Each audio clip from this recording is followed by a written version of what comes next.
Hello students, आप लोग का बहुत बहुत स्वागत है हमारे इस प्यारे से यूट्यूब चैनल पर। तो स्टूडेंट्स, आज हम आप लोगों के लिए लाए हैं कक्षा 12 के केमिस्ट्री का बहुत ही महत्वपूर्ण टॉपिक, जिसका नाम है विलयन की सांद्रता ज्ञात करने की विधि। देखिए, जो विलयन की सांद्रता ज्ञात करने की विधि है, यह हमारे कक्षा 12 के एग्जाम में जरूर पूछता है, क्योंकि ये टॉपिक बहुत ज्यादा इंपॉर्टेंट है। तो देखिए, विलयन की सांद्रता ज्ञात करने की विधियों में हम सीखेंगे नॉर्मलता, मोलरता, मोललता, मोल प्रभाव, पीपीएम, पीपीबी और एक दो और टॉपिक है, उसके बारे में हम सीखेंगे। तो चलिए हम बिना देरी के अपने टॉपिक को स्टार्ट करते हैं। तो देखिए, सबसे पहले हमारी जो टॉपिक है उसका नाम है नॉर्मलता, मतलब विलयन की सांद्रता ज्ञात करने की विधि में पहले हमको पढ़ना है नॉर्मलता।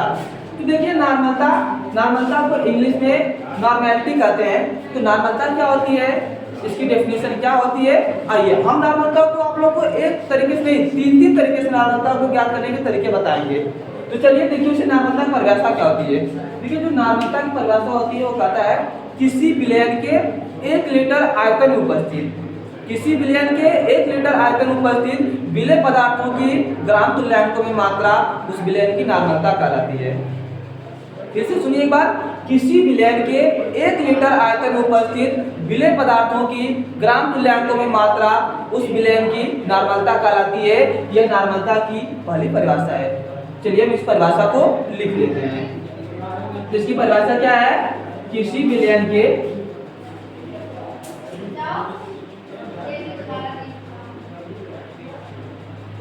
के 1 लीटर आयतन, किसी विलयन के 1 लीटर आयतन में उपस्थित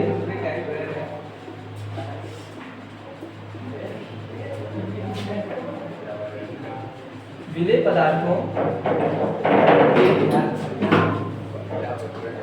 ग्राम, विलेय पदार्थों के ग्राम तुल्यांकों की मात्रा को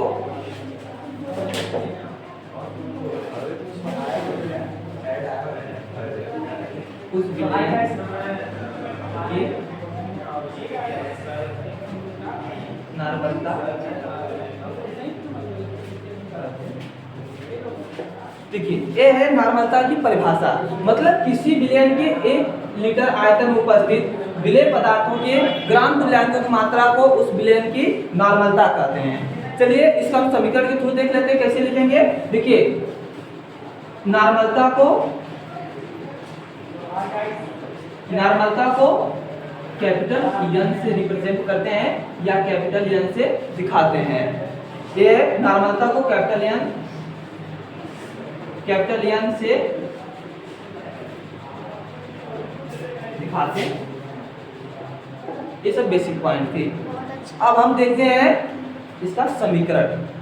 चलिए इस समीकरण को हम सीख लेते हैं, कैसे समीकरण को बनाएंगे, मतलब नॉर्मलता के सूत्र को कैसे प्राप्त करेंगे, उस चीज को हम देखते हैं। चलिए, एक परिभाषा है नॉर्मलता की, आई होप कि आप लोग को समझ में आया होगा। अब हम जब समीकरण को देखेंगे तो और सिंपल तरीके से समझ में आ जाएगा। देखिए क्या है इसकी परिभाषा आप लोग को समझ में आ गई।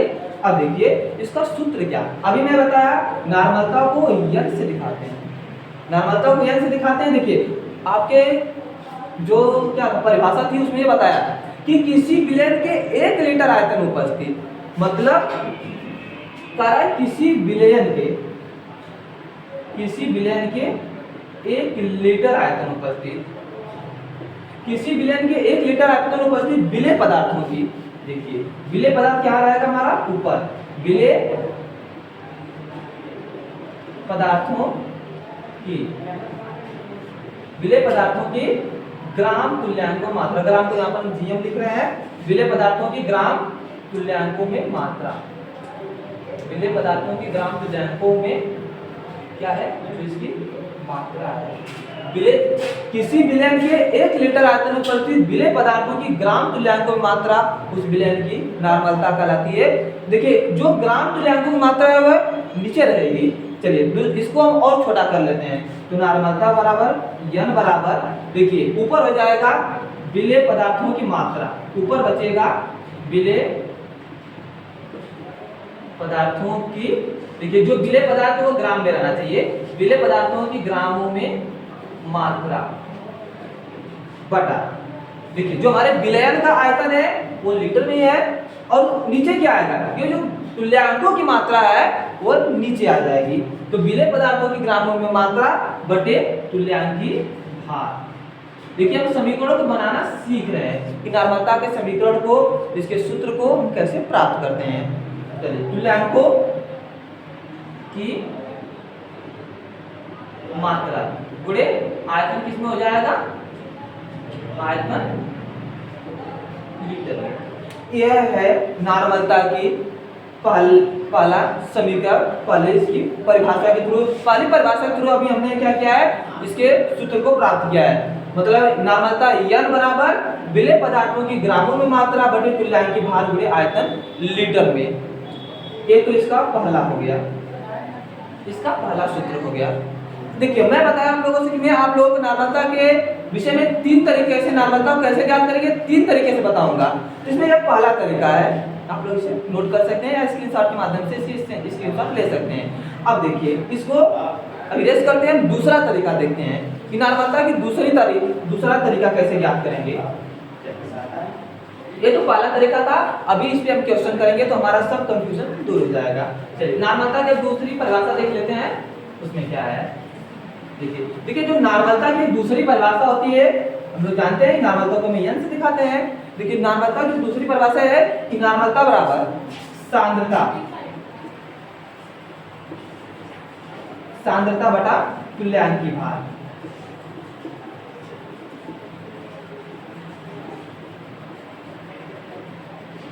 सांद्रता बटा तुल्यांकी भार, ये जो नॉर्मलता को ज्ञात करने का दूसरा समीकरण या दूसरा सूत्र है, मतलब सांद्रता बटे तुल्यांकी भार।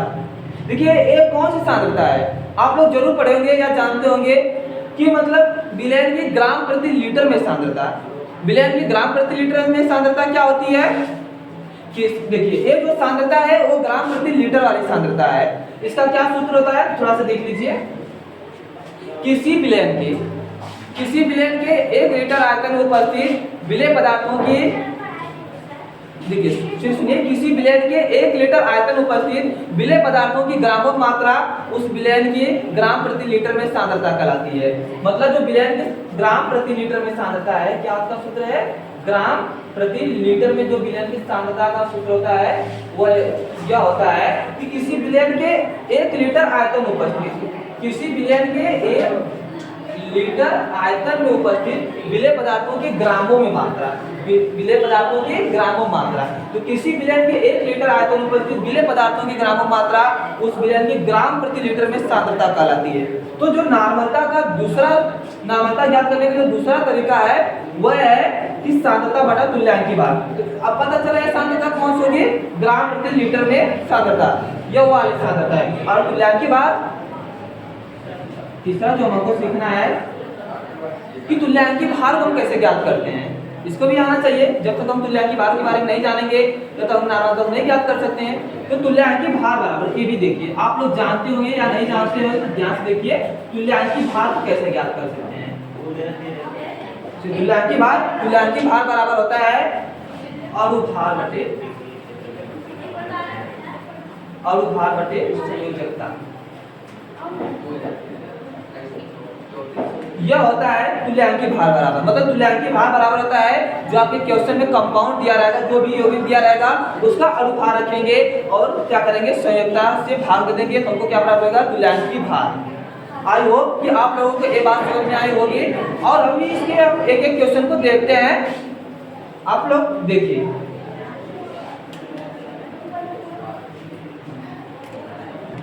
देखिए ये आप लोग का क्वेश्चन जो कि आप लोग के सामने है, क्वेश्चन को ध्यान से पढ़िए और देखिए क्या ज्ञात करने के लिए कह रहा है, क्या दिया है। देखिए आपके क्वेश्चन में कह रहा है कि NaOH के सोडियम हाइड्रोक्साइड के 2 ग्राम को 250 मिलीलीटर में मिलाया गया है, तो विलयन की नॉर्मलता ज्ञात कीजिए। देखिए आप लोग के क्वेश्चन में दिया है कि 2 ग्राम को 250 मिलीलीटर में मिलाया गया है। तो आप लोग विलयन में जरूर जानते होंगे कि विलयन के 2 घटक होते हैं, एक विलेय होता है, दूसरा विलायक। विलय मतलब कि विलयन में जिसकी मात्रा कम वो विलय होता है और विलयन में जिसकी मात्रा अधिक हो क्या होता है, विलायक होता है। तो इसमें कह रहा है NaOH के 2 ग्राम को, NaOH के 2 ग्राम को 250 मिलीलीटर में मिला गया। तो इसका मतलब देखो ये हमारा हो गया विलय, ये हमारा क्या हो गया, विलायक।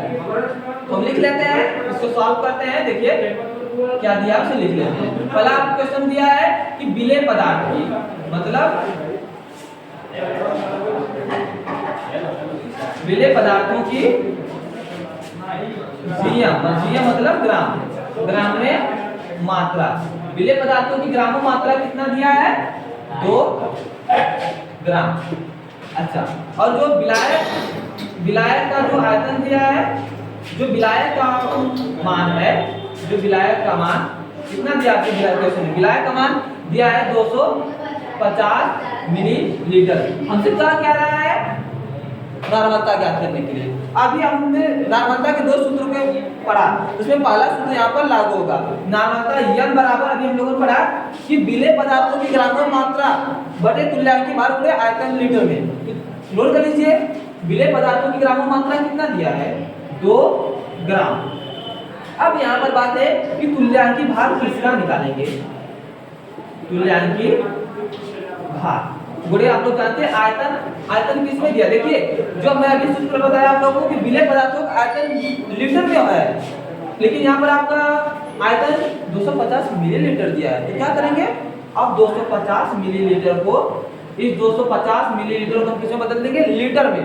जब 250 मिलीलीटर को हम लीटर में बदलेंगे तो ऊपर कितना गुणा कर देंगे, 1000 से। कितने से, 1000, क्योंकि हम जानते हैं 1 मिलीलीटर बराबर 1000 लीटर होता है। चलो तो ये हो गया। अच्छा, तुल्यांकी भार, ये बातें अब तुल्यांकी भार कैसे ज्ञात करेंगे, किसका निकालेंगे। तो देखिए हमारे क्वेश्चन में कहा है NaOH के, जो हमारा कौन सा यौगिक दिया है, NaOH दिया है, सोडियम हाइड्रोक्साइड। तो हम सोडियम हाइड्रोक्साइड का तुल्यांकी भार निकालते हैं। तो देखिए NaOH का तुल्यांकी भार कैसे ज्ञात करेंगे। देखिए NaOH का तुल्यांकी भार बराबर हो जाएगा, मैं बताया तुल्यांकी भार बराबर अणु भार बटे संयोजकता, अणु भार बटे संयोजकता। तो देखिए सोडियम हाइड्रोक्साइड का अणु भार कितना होता है, सोडियम, देखिए आप लोग अगर आप लोग को आता है तो निकाल लीजिए, निकाल कर देखिएगा, अगर नहीं आ रहा तो हम बताते हैं कैसे निकलेगा अणु भार। देखिए वैसे जो होता है सोडियम हाइड्रोक्साइड का अणु भार होता है वो होता है 40। एक बात और कि सोडियम हाइड्रोक्साइड का अणु भार तो 40 हो गया, लेकिन इसकी संयोजकता कितनी होती है, ये बात है संयोजकता वाली। अब संयोजकता ज्ञात करने के लिए हम क्या देखते हैं, संयोजकता उससे होती क्या है, मतलब किसी भी तत्व को अपना स्टेप पूरा करने के लिए वो जितने इलेक्ट्रॉन को त्यागता है या जितने इलेक्ट्रॉन को ग्रहण करता है वही इसकी संयोजकता होती है। हम जानते हैं कि सोडियम अपना 1 इलेक्ट्रॉन त्याग कर ध्यान बनाता है, OH अपना 1 इलेक्ट्रॉन, OH में क्या होता है, 1 नेगेटिव होता है, 1 इलेक्ट्रॉन ग्रहण करके अपना स्टेप पूरा करता है। तो यह बात है।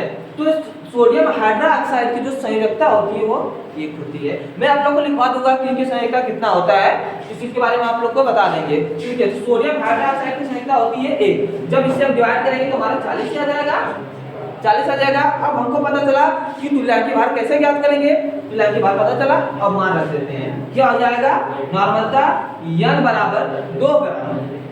कितना दिया क्वेश्चन में, ऊपर दिया है 2 ग्राम और नीचे तुल्यांकी भार कितना निकाले हम, 40। और हमारा जो इसको हम चेंज किए हैं कितना, डिवाइड कर देंगे 250 को 1000, मतलब ऊपर 4 आ जाएगा, इसे गुणा कर देंगे, ये हो जाएगा 8/40। जब इसे डिवाइड कर देंगे, इसे जब डिवाइड करेंगे तो 8 × 8 25 40, 1/5। जब इसे और डिवाइड कर देंगे 0.2, तो हमारे क्वेश्चन में जो नॉर्मलता का मान आ गया वो कितना आ गया, 0.2। ये हमारा पहला क्वेश्चन था, इसका मान आ गया 0.2। आई होप कि आप लोग को समझ आएगा। अब हम दूसरा क्वेश्चन करते हैं, उसमें और डिटेल में समझते हैं बस।